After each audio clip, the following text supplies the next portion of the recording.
हाँ आज्ञा शुणु नमस्कार। आम देख खटिखिया लोक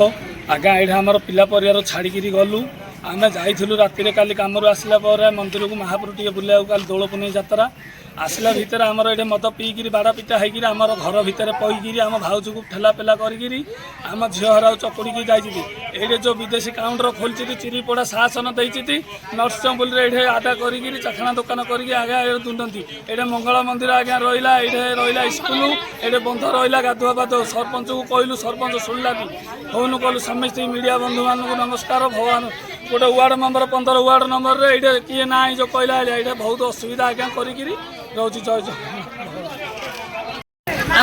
परिचय सुपेन दास ग्राम पंचायत चिरिकपड़ा शासन पोलसरा थाना पोलसरा कौन कहे आज बर्तमान धारणा बस कहीं बस आज धारणा बसबार काली राति 8 को बहुत हैरान कले लोक मद खाई हुंडा गुंडा हे घरे पशिगले बाड़ी किए कातुआ धरिकी सब घरे पशिले से हैरानर आमर कष्ट बहुत जनाऊ बोली आपण को आम अनुरोध करूँ बसिक आंदोलन करूँ रोड उपर तुम ग्रहण कर कि आमको कृषक पुह तुम फेर आमर एति परिचय आउ ये महापुर घर ये रहा बंध ये स्कूल पाने पढ़िया को जापार आमर बो पुह समस्ते ये जो पड़ीसा घर मैंने घर मैंने आग पशिला एनक्वारी कर आपण मत शास्ति आमर ताकू बड़ कथा ना अनुरोध हाँ राति फोन कलु 3 थर फोन कलु सरपंच को उठेले फोन शेष को 17 बड़ी मुझे अंजना बाड़ी दीदी की फोन कली आउ थे सका सीआर को फोन कली गाँव में जनईदेली छकरे आमको एमती प्रोब्लेम पड़ा राति 8टार आज आसिक आंदोलन तुम योगदान दियो किए आसो किए न आसो आमको कष्ट लगी आम बसीचु आम क्या बलैन हाँ अभिषेक को आसी सारे मैडम आमको खाली नहीं गले कैमेरा उठे कहले आस दब रिपोर्ट हाँ दबू गलु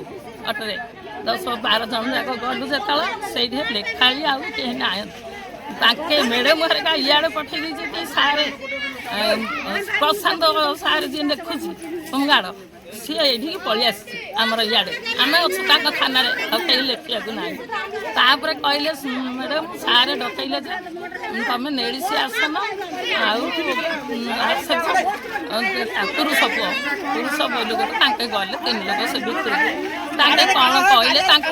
राय दे आम आइला पर लोक चदिले देखी दो तुमको आम कौ बोले आम कमी रहू ये कह आम ए बहुत जनाऊ बहुत गवर्नमेंट के अनुरोध करम गाँव किसी उन्नति ना गोटे वार्ड मेम्बर प्रथम कहली गाँ तोठ दियो गाँ सफा कर गाँव बुझ भल मंद कहीं आमर ये बुझा ना आमर छोट गाँ आम शांतशील लोक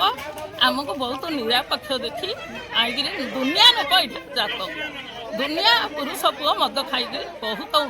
दुनाम कर दिन कौ गाड़ी कौ भाषा कौ दिन एट बसते कबाड़ दे मंदिर घर चल आज्ञा देख